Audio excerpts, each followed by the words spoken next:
Pernah nggak sih kamu di tengah-tengah kesibukan, tiba-tiba berhenti dan mikir, loh kok aku gini-gini aja ya? Kalau pernah, tenang, kamu nggak sendirian kok. Hari ini kita bakal coba cari jawabannya bareng-bareng, dengan membongkar 4 kompleks psikologis yang mungkin, tanpa kita sadari, lagi ngendaliin hidup kita. Pasti familiar banget kan sama perasaan ini? Rasanya tuh kayak nonton film yang sama, diulang-ulang terus. Jatuh cinta sama tipe orang yang itu-itu lagi, yang ujung-ujungnya nyakitin. Punya masalah yang mirip-mirip lagi sama atasan di kantor yang baru. Aduh, frustrasi banget ya.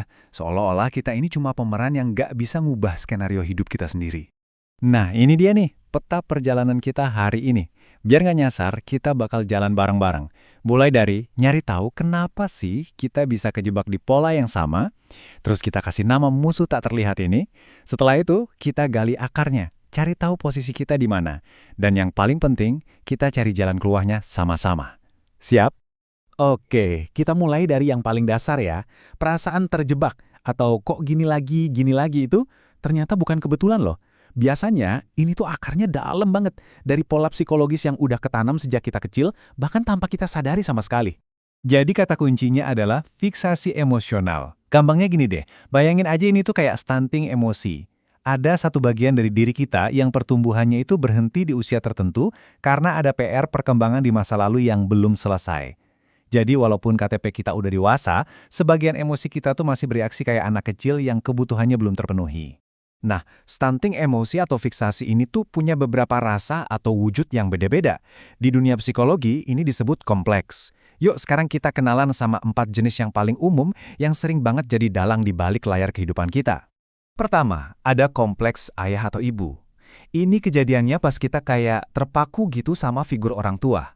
Hasilnya, kita jadi nggak sadar nyari pasangan atau bos yang bisa ngisi peran mereka.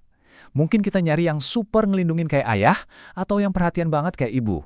Tapi ingat, ini bisa juga sebaliknya loh. Kita malah tertarik sama orang yang punya sifat jeleknya sama persis sama orang tua kita. Cuma karena rasanya familiar. Lanjut, ada kompleks saudara. Kalau tadi kan hubungannya ke atas ya, vertikal, ke orang tua. Nah, yang ini tuh sifatnya horizontal, alias ke samping sama teman-teman sebaya. Fokusnya ada di persaingan atau keterikatan yang kuat banget. Ini sering muncul waktu anak-anak harus rebutan perhatian orang tua. Dan, pola kompetisi itu ke bawah terus sampai gede di pertemanan dan dunia kerja. Dan, ini dia yang paling legendaris, kompleks Oedipus. Ini beda tipis loh sama kompleks ibu biasa. Kalau yang ini kuncinya bukan cuma nyari figur ibu, tapi soal persaingan. Di level bawah sadar, seorang anak melihat orang tuanya yang sesama jenis itu sebagai saingan buat dapetin cinta yang eksklusif dari orang tua yang lawan jenis. Bisa dibilang ini drama cinta segitiga pertama dalam hidup kita. Nah, coba deh perhatiin ini. Yang menarik, biarpun akarnya beda-beda, mau itu urusan sama orang tua atau saudara, ternyata gejalanya mirip-mirip loh. Kelihatan kan benang merahnya di sini? Selalu butuh pengakuan dari luar. Takut banget ditolak atau dikritik, susah bilang enggak atau nentuin batasan, dan suka banget mengidealkan orang lain. Nah, inilah inti dari perasaan terjebak itu. Pola perilaku yang sama, yang muncul dari akar yang berbeda. Oke, pertanyaan selanjutnya, kenapa sih emosi kita bisa sampai macet atau ngalamin fiksasi? Apa sih sebetulnya pemicunya? Ternyata ada 2 kondisi ekstrim di masa kecil yang bisa jadi biang keladinya. Ini unik banget, penyebab fiksasi itu kayak 2 sisi mata uang. Di satu sisi, ada pengabaian. Anak jadi kelaparan emosi dan bisa-bisa menghabiskan sisa hidupnya buat nyari cinta dan pengakuan yang dulu nggak dia dapet. Nah, di sisi lain yang ekstrim, malah kebalikannya, kelekatan berlebih. Anak terlalu dilindungi, terlalu dimanja, jadi dia nggak pernah belajar mandiri dan takut buat ninggalin sarangnya yang super nyaman. Dua-duanya sama-sama menghambat pertumbuhan. Jadi, intinya tuh begini. Fiksasi itu pada dasarnya adalah PR dari masa lalu yang belum kelar.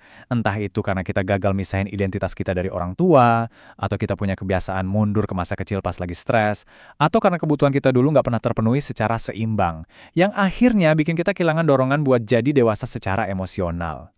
Sekarang, yuk kita coba lihat ini dari gambaran yang lebih besar. Anggap aja kita semua punya gaya terhubung sama orang lain, dan gaya ini ada di sebuah spektrum. Spektrum ini bisa banget ngebantu kita buat metain pola hubungan kita selama ini. Bayangin aja ada satu garis lurus ya. Di ujung kiri yang hijau-hijau adem ini, itu gaya kelekatan yang aman. Ini yang paling sehat, di mana kita bisa mandiri tapi juga nyaman dalam keintiman. Terus geser ke tengah, ada zona kuning, di mana ada rasa nggak aman, tapi kita masih bisa berfungsi. Nah, yang paling kanan, zona merah, ini yang udah patologis, di mana pola hubungan kita udah sangat mengganggu kualitas hidup. Terus, orang-orang dengan kompleks yang tadi kita bahas, mereka ada di mana dong? Nah, biasanya mereka parkir di zona kuning atau merah ini, zona nggak aman. Ada yang jadi cemas sibuk, yang terus-terusan butuh validasi dan takut ditinggalin, ini khas banget buat kompleks ayah atau ibu. Ada juga yang menghindar abai, yang malah dorong orang menjauh buat buktiin kalau dia mandiri. Ini sering jadi wujud pemberontakan sama figur ayah atau persaingan dalam kompleks saudara. Oke, sekarang kita coba bikin ini jadi lebih personal ya. Kita mau ada cek diri singkat. Santai aja, ini bukan ujian kok. Anggap aja ini cermin buat kita ngobrol sama diri sendiri biar lebih kenal sama pola-pola yang mungkin kita punya. Oke, kategori A dulu ya, soal otoritas. Coba deh ambil waktu sebentar, jawab jujur di dalam hati. Kasih skor dari 1 sampai 5 untuk tiap pernyataan. Nggak ada jawaban yang benar atau salah kok. Ini cuma buat ngasih petunjuk aja ke arah kompleks ayah. Lanjut ke kategori B, soal teman sebaya dan persaingan. Sama kayak tadi, kasih skor sejujur-jujurnya ya. Kategori ini bisa jadi indikator adanya kecenderungan ke arah kompleks saudara. Dan yang terakhir, kategori C, tentang hubungan romantis kita. Coba refleksikan lagi 3 poin ini, kasih skor. Nah, yang ini bisa mengarah ke adanya kompleks ibu atau Oedipus. Sekarang, coba dijumlahin skor kamu per kategori tadi. Lihat deh di mana total skormu berada. Ingat ya, ini penting banget. Ini bukan diagnosis psikologis loh ya. Ini cuma alat bantu informal buat kita lebih ngeh atau lebih sadar aja sama pola-pola yang mungkin kita miliki. Paham sama pola diri sendiri itu udah setengah perjalanan loh. Itu langkah yang besar banget. Tapi kan kita nggak mau berhenti di situ aja ya kan? Pertanyaan besarnya sekarang, terus gimana? Gimana caranya biar kita bisa bergerak maju? Jadi, kuncinya itu ada di tindakan nyata, sekecil apapun itu. Contohnya nih, buat yang rasa punya kompleks ayah, coba deh tantang diri sendiri hari ini buat satu keputusan kecil tanpa nanya pendapat orang lain. Atau kalau kamu ngerasa kompetitif banget, coba tulus puji pencapaian teman kerja. Langkah-langkah kecil inilah cara kita mengasuh ulang diri sendiri dan bangun kemandirian emosional kita pelan-pelan.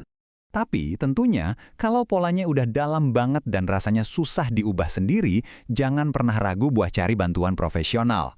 Pergi ke terapis itu bukan berarti kita lemah, justru itu adalah langkah paling keren dan paling berani yang bisa kita ambil buat diri kita sendiri. Pada akhirnya, semua yang kita bahas hari ini tuh kayak sebuah peta. Peta yang nunjukin kamu ada di mana, dan jalan mana aja yang bisa kamu pilih buat ke tempat yang lebih baik. Jadi pertanyaannya sekarang balik lagi ke kamu. Sekarang petanya udah di tangan. Apakah kamu siap mengambil pena dan mulai menulis ulang ceritamu sendiri?